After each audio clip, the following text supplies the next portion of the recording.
je rajouterais sur les moyens d'action, c'est l'état de droit. C'est-à-dire que très souvent, les syndicats, c'est assez amusant, les syndicats de fonctionnaires se battent pour que l'État applique ses propres règles, que les règles normales. Et donc, on a très souvent une action juridique et ça a tendance à se développer.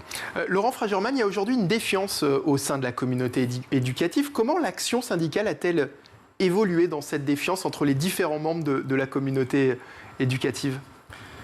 Alors, les syndicats, ils ont déjà comme grosse fonction d'unifier, de chercher ce qui rassemble.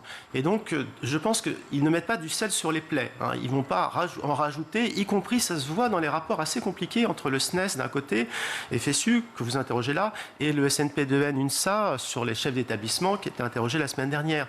Donc, il y a toujours la recherche à un moment donné de ce qui est commun. Maintenant, oui, les syndicats peuvent pas... Enfin, de toute façon, les syndicats n'ont pas le monopole de représentation. Quand on interroge les enseignants, ils trouvent légitime que les syndicats les représentent et portent leur parole. C'est pour ça que M. Ndiaye aurait tort de vouloir les contourner.